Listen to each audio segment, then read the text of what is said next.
Welcome back everyone, my name is Eltimar and we are going to be continuing our Let's Play of Disco Elysium, where last time we were going to talk to the radio person about the armor. I actually already did sort of part of the conversation, but I just spectacularly flubbed the narration, so we picked up the radio and we called her. Did you find out more about the owner of the armored boots? Yes, I got the mercenary's name and a few biographical details. Are you ready? The lieutenant leans in to listen, notebook in hand.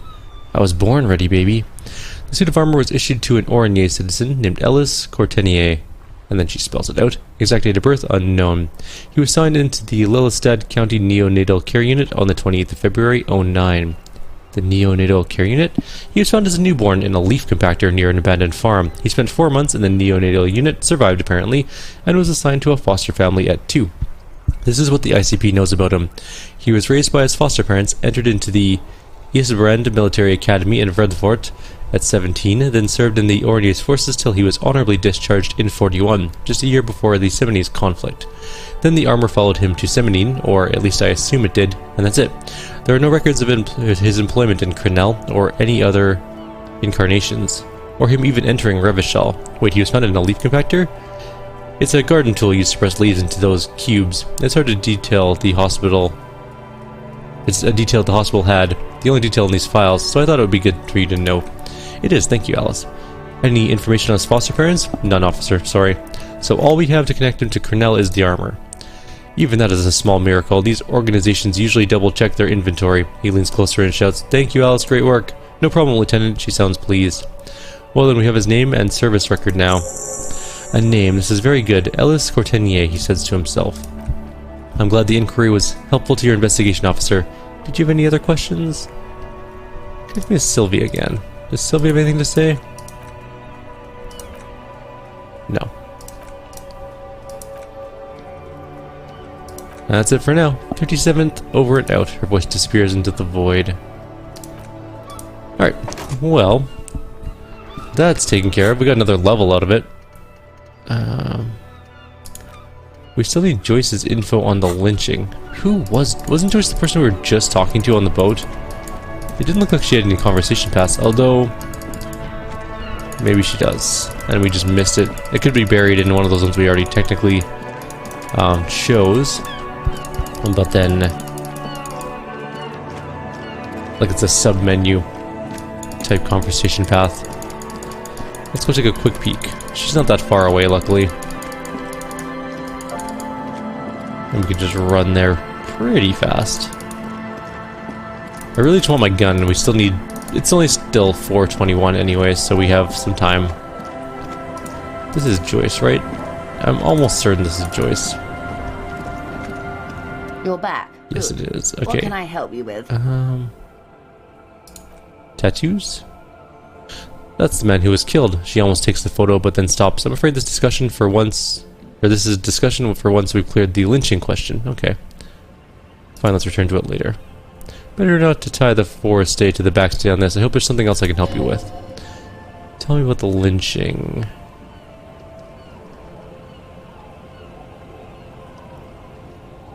Drug trafficking? The lorries are still stuck at the roundabout. If the police is asking, one of the drivers might admit to it. I've heard something about a complex operation earlier. This adds up. I'm glad to hear it, officer. I'm sure you'll find out just what that means soon enough. Let's discuss something else for now. We're not doing that yet. Dealing with Everard? She nods with well-contained curiosity. She's not even asking you anything. It's so easier just to say. He asked me to deliver an envelope. Sounds like he has you running errands, detective. A well-established dominance ritual, she thinks. Where did he have you deliver it? Here. Here, she looks around. Oh no. What does that bloated hellhole or hellbat want with my little cinderblock town? It's clear the village has already grown dear to her. Strangely so. Why did she come here? No, don't tell me. I don't want to know what he has in store for this place. Probably a statue. It's a statue, right? A giant statue of him, or better yet, his twin brother. Practically the same thing. It makes him seem less like a psychopath. He wants to build a youth center here for the children of Martinez.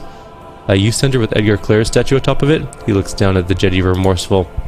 Go ahead, help him. Make it so. I have no power to stop him. So you would prefer something else, not a youth center? First, there won't be a youth center. Whatever he's told you or the residents, it'll be something horrific, perhaps even worse than a statue, so yes, I do. Like what? a fishery. I've been speaking with Lillian here. She gave me the idea. The infrastructure here is here, and with my connections. Sadly, it's one of the million things I'll never get around to. I just have to accept that I'll never be the rich candy girl who goes around solving people's problems with money. So you're sad you can't buy the place. Yes, I'm sad I will never have the time, detective. I've always wanted a dilapidated fishing village. She's more defensive about it than usual. Full of ghosts and ancient memories, she smiles. Has this errand yielded any information? I helped him turn up the heat on the borscht. Did you now? She's intrigued, if a little confused. What sort of borscht is he making? The cook makes it to keep the strikers drunk. Helps them strike. The strike brew, she nods. That's a classic. And by turn up the heat, I presume you mean put more alcohol in it. Yes. Why, if I may ask, why make them more drunk? Aren't they corked enough already? Yes, detective. What were you hoping to accomplish with this strange thing? An act born of sympathy for the working man. I set fire to the fumes of struggle. Very curious. She blinks both eyes. A very curious thing to do, truly, but that's how he operates. He just does things, ma'am, and then talks about them, even if it's inappropriate. A strange equanimity has overtaken the lieutenant. He's just going with the flow now. Easier that way. That's not the right conversation path. Wild Pines? Not the Wild Pines. Strike at the harbor. Not that one. Where's the lynching one? Huh. Talk about the boat then? Gotta handle the boat thing. Alright, let's do all of these. Do we need to do this first? Maybe?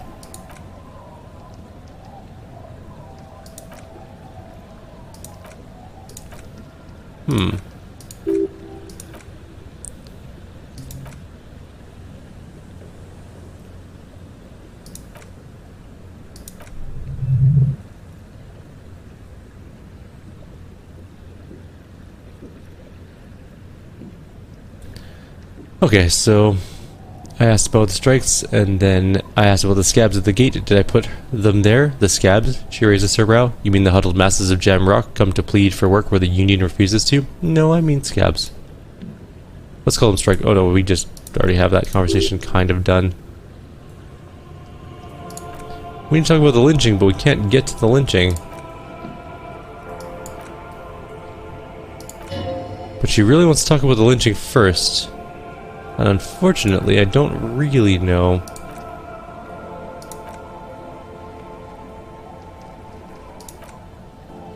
Alright, let's go through all the conversation paths. Not this one, this is the drug one. Okay, we did that one.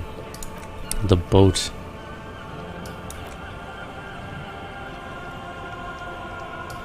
We already did this.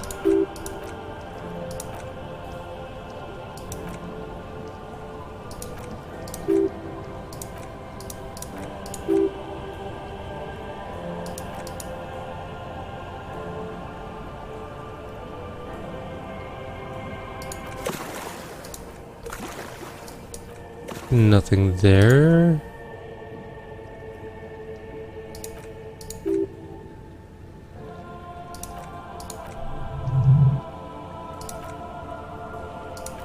We're just gonna go through some of these things. I need to find this lynching thing, but I don't know if we actually have it available anymore.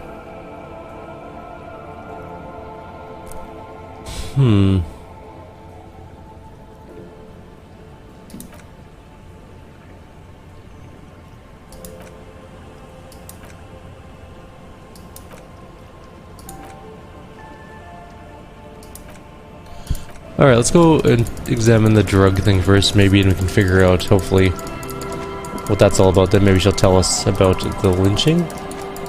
We really can't talk to her about it. She refuses to talk to us. We do have our badge, but she still isn't going to tell us, apparently, so let's do this drug investigation first. It's probably worth some experience anyways.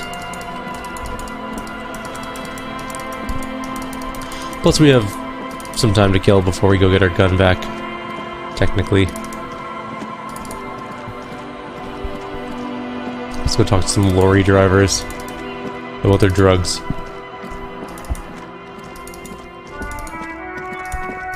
You're up first. Everything's still cool here, officer. The food packages you're selling have humanitarian aid written on them. How come? We already did that already, though. Don't play games with me, Hawker. What's going on? No problems here, officer. I get this from one of my suppliers, an extremely reputable guy. Wait, Humanox, humanitarian aid. Who's your supplier exactly? Oh, he's a good guy. I think you get along. Let you know the next time he's around. Interesting, the lieutenant whips out his blue notebook and makes a note. It's for show, my liege. He knows you need more than this to bust this guy. Later, perhaps. Anything else in any of these other conversation paths?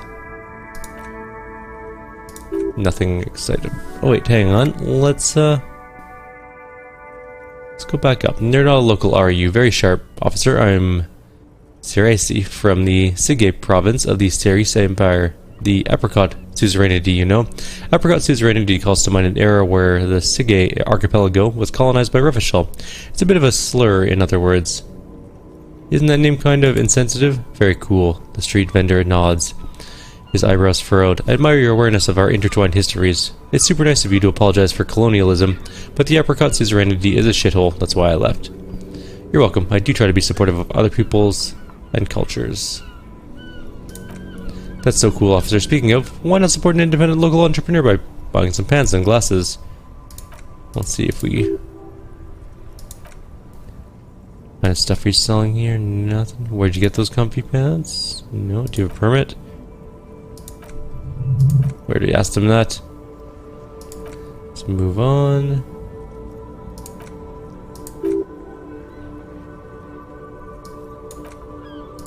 Alright. Nothing here for that particular vendor. Let's go find another one. We've already explored most of the conversation paths for him. Talk to this guy. Now it's turning into a kind of a snow limbo, man. We need an empathy skill. Let's do it. Done. We have a bunch of levels, so I'm not too concerned about using now one. It's turning into a kind of a snow limbo. Let's save first. Now it's turning into yes, I get snow limbo. Kind of a nope, I'm glad we maybe he knows more than he's letting on. Now it's turning into a kind of a snow limbo, man. In his eyes of half-familiar longing, flecks of brown and gold. Familiar how? It's hard to say. His gaze wanders southwest down the street that goes beyond the horizon. It's in the southwest. Excuse me, he emerges from the reverie. A flinch jolts his frame. The question has touched a nerve. I'm a cop, I can fix anything. He chuckles. There are things even a cop can't fix, my man. There's no helping in absence, you know? I miss my family. They're all I have. My wife, a second kid on the way, waiting all the way in Diora. And here I am, stuck in this shit, so far from home. Diora. Diora of the Seven Seas. It's on the other end of Lucayo. Pretty much on another island called Laurentide, off the mainland. We got a little place there. I can almost hear my kid laugh when it snows. It's like to miss someone. What's it like? Good and bad, an ache that brings you joy. He smiles warmly. I think of them a lot. I dream up those silly scenarios in great detail of living with them. It comforts me. There's a pause and a sigh. Then he turns his eyes to you. What about you, cop man? You missing somebody? No, it's scarier than that. You're pursued by a hunter, smelling of apricots and sorrow and the past. No, I feel hunted. Hunted by what? By a shadowy figure known only to me as the X-something. We had to use a thing to stay alive. An ex-wife. It followed me into this world when I awoke. I think it might be a planar hunter. A planar hunter? Wow, that sounds really bad. I hope it doesn't happen to my marriage. Don't worry, I'm certain nothing bad is going to happen to your marriage. Yeah, in marriage you never know if you're doing the right thing. I hope we're doing our best to keep ours together, but anything can happen. Look, man. Thanks for this. It's nice to talk to someone. I know it isn't easy to ask, so I hope you find your way through your own troubles. Do you have anything else to say? Nope. Nothing really. We've already done all this.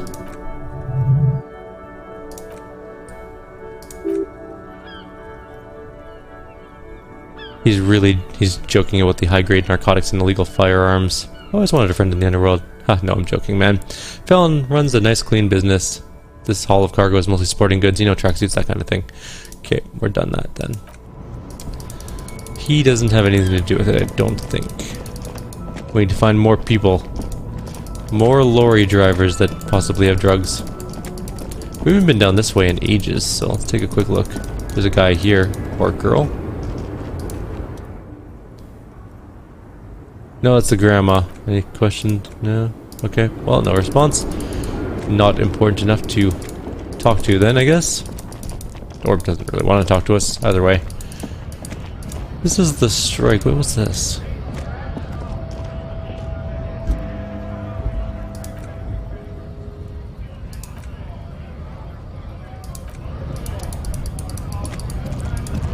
Who else can we talk to about drugs? Not the huge guy, he's kind of intimidating. This guy, maybe. Looking for something, Hunt? Huh? Coming to tell me to fuck off again? I've already done most of this.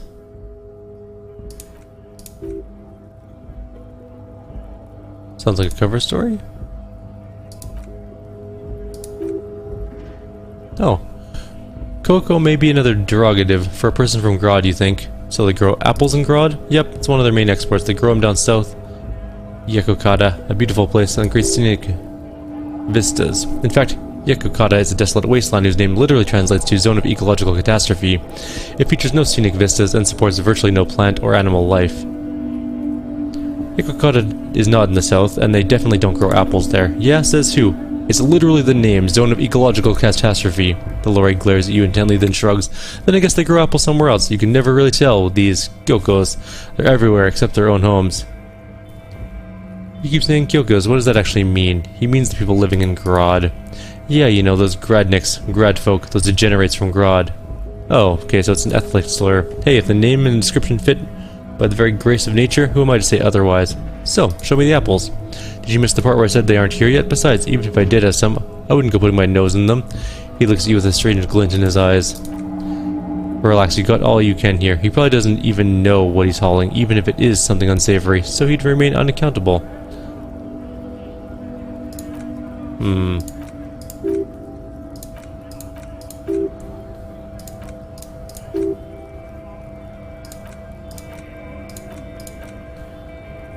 Let's go back through. Alright. Which lorry is... That's this lorry here, right? Let's go take a look. Now maybe it'll let me look inside. Possibly?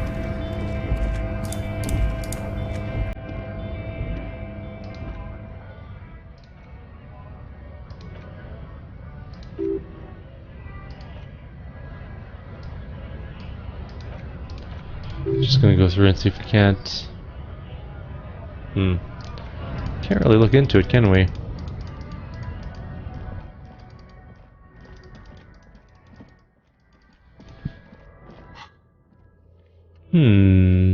This is more challenging than I thought it was.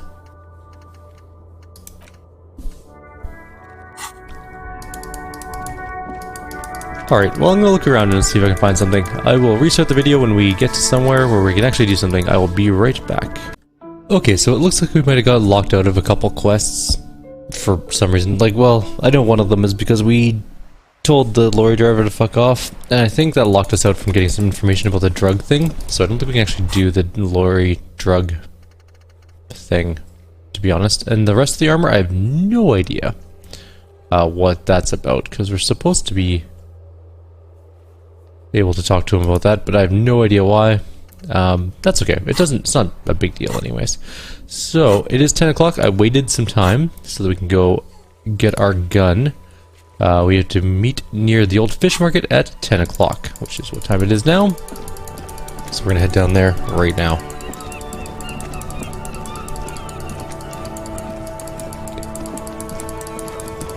It looks like Kim is stuck with us because he knows that getting our gun back is pretty important. Which it definitely is. We need to get our gun, and then we need to go confront Ruby at some point. But mostly get our gun first. So the fish market. Is the fish market... It's not the village. I think the market's further on. I think the market is here. Where the church is.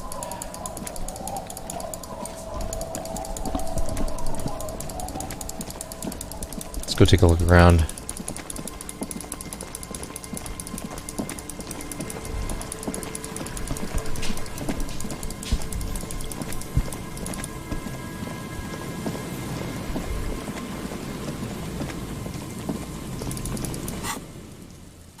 Okay, it's gotta be up here somewhere. I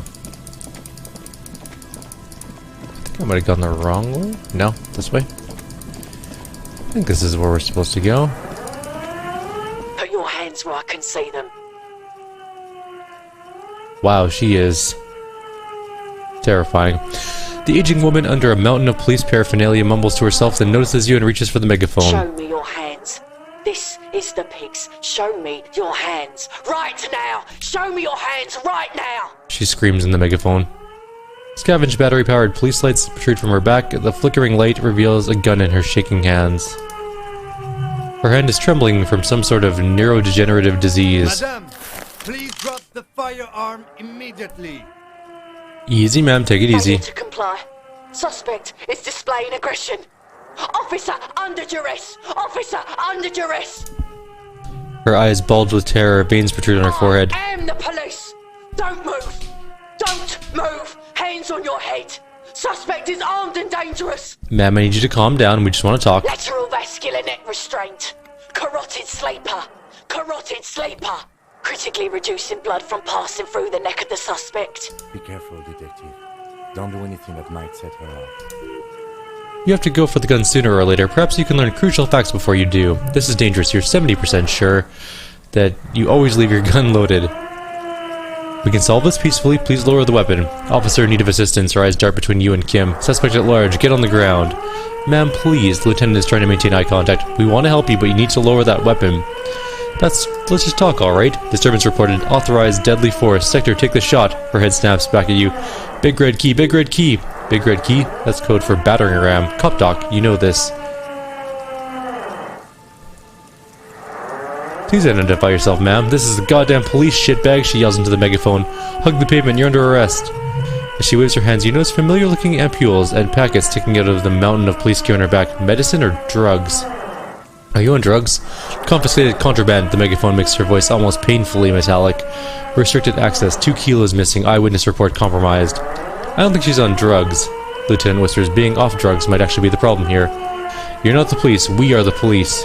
Back up, she lowers the megaphone halfway, and immediately raises it up again, and screams, back up, status unconfirmed. Lieutenant W. Freeter Harrier de Bois, 41st Precinct. This is my partner, Lieutenant Kitsaragi from the 57th. No, the crazed woman mumbles, shaking her head. No, I thought Mr. Morant. Gareth? Suddenly, he raises the megaphone and... Probably she raises the megaphone and screams, aggravated assault, man down, officers in pursuit. What's the situation? The lieutenant hesitates, addressing the woman. Officer? Law enforcement compromised, she screams into the megaphone. Red and blue lights illuminate the spit flying everywhere. Impersonating a police officer. Does she not believe you two are actually police officers? We really are cops. Look, white rectangles. License and registration, she repeatedly bashes the megaphone against her head, then screams in the bloody mouthpiece. License and registration. Come in, dispatch, sector, azimuth. It's not a code, just disjointed words. We're gonna do... Oh, we can't leave. This is gonna suck. We succeeded, though. Alright, this is how we do it. You hurl the tear bag in her face, already darting right, and immediately close the distance. Left hand grabs the barrel, right hand breaks the wrist. No, look how she's holding it. Like it's light in the nose. It must be. That means the gun's empty.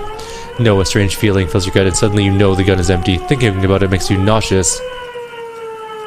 Kim, I'm almost certain there's no bullets in that gun. Huh? The lieutenant says it's swing fire. My god, I think you're right. My god, it's not loaded. The gun isn't loaded. What? The woman looks at the weapon in disbelief. Her eyes suddenly reddish with tears. She looks straight down the barrel and squeezes the trigger. Wait! A click. Nothing happens.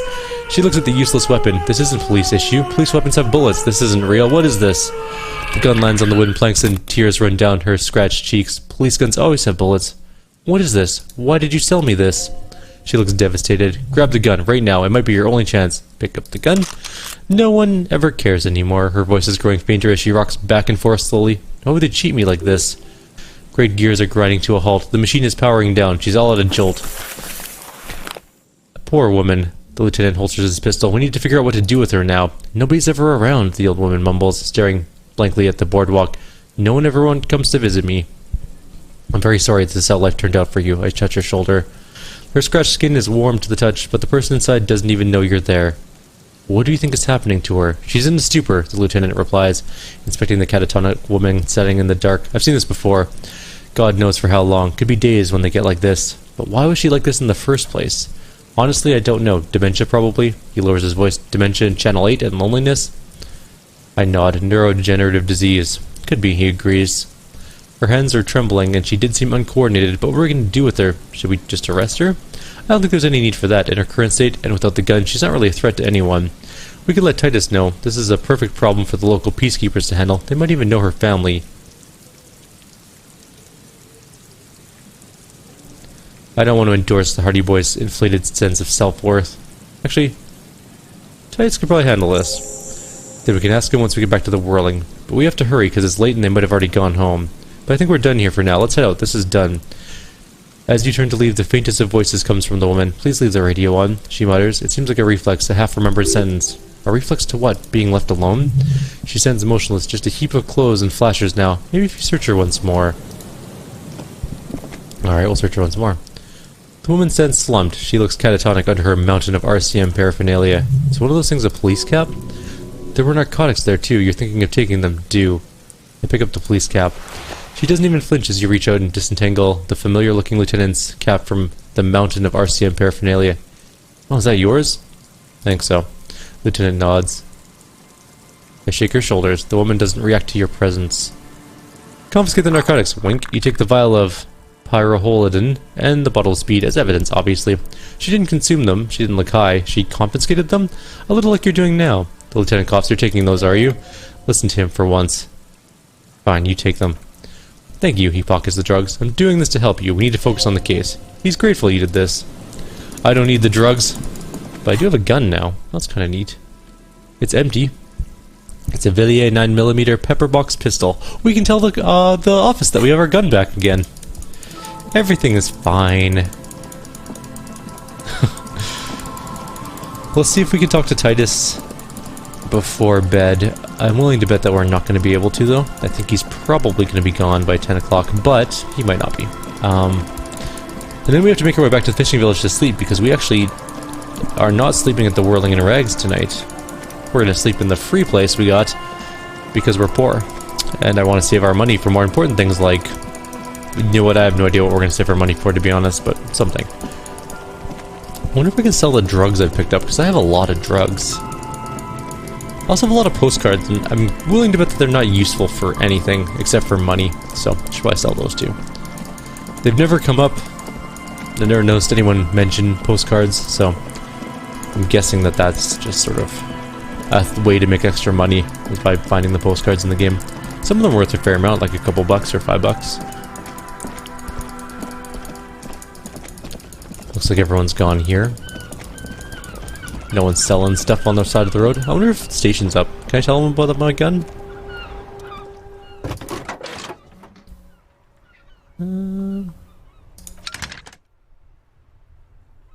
41st. I have successfully located my 9mm Villiers pistol. It's on me now and I won't lose it again.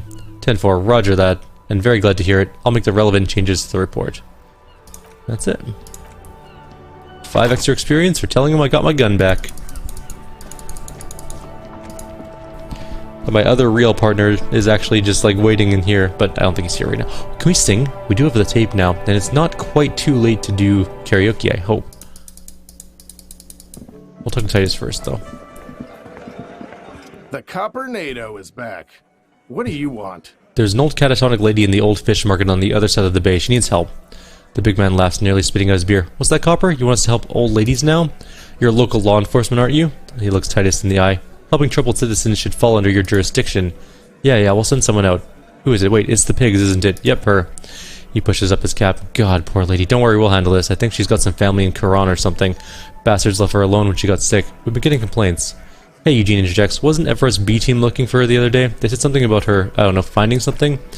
Yeah, I think you're right, Gene. Titus gives him a beer salute. He turns to you. Did she have something of yours, pig? She had my gun.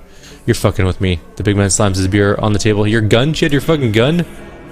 Sure did, boss. The rad man's face is twisted with a smile. Heard him loud and clear. Pigs lost his gun to the pigs. The big man stares at you, still stunned. Well, he says after a moment, at least I can see you got it back. If you have any questions, he waves in circles, still searching for words. What's her name? Her real name. He takes off his cap and scratches his head. Auntie LaPlante, we always called her? Something LaPlante? Marianne, amigo, he says, pouring himself another drink. Marianne Leplante. The big guy nods, drinking his toast. Anything else you wanted to know? Who was she? Was, like before, just an old lady. Her kids moved away years ago. Never came to visit.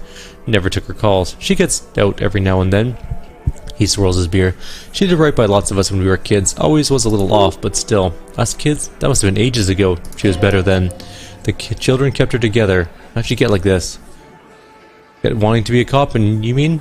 Well, he furrows his brow and thought, shit, I don't actually know. Anyone know why she wanted to start acting like a pig? No fucking clue, the tattooed man shouts. It's gotta be the crazy who'd want to be a pig. Somebody who wanted to set the world right before it ends. Ever think of that? He blinks. No, I didn't, because I'm not fucking stupid. Plaisante. Yeah, cop, that's some pretty fucking weird shit to say. The pig's level weird. The big man shrugs. But whatever gets you through the day. Where'd you get all her cop gear? Dunno, Titus says, shrugging. She lived by the water. Shit washes up all the time on the beach. Police paraphernalia doesn't just wash up on the coast, people. It's not like we dump it at night. She bought it and collected it. Thanks for the help with this one. No problem, cop man. We take care of our mentally ill here in Martinez. Ain't that right, boys? Sure do. Eugene raises his glass and toast. We're the real heroes on the streets.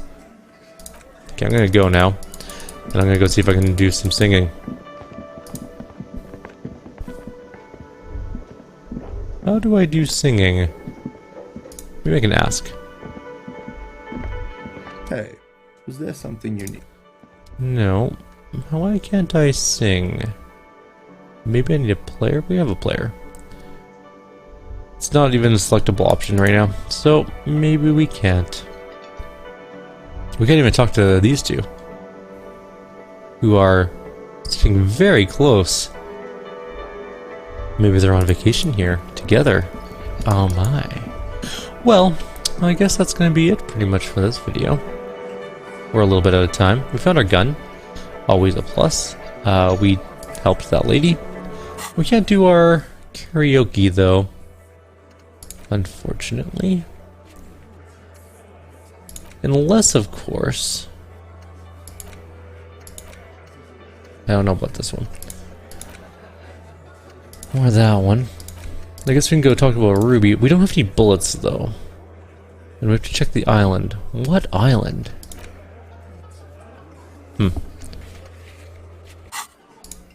Oh well.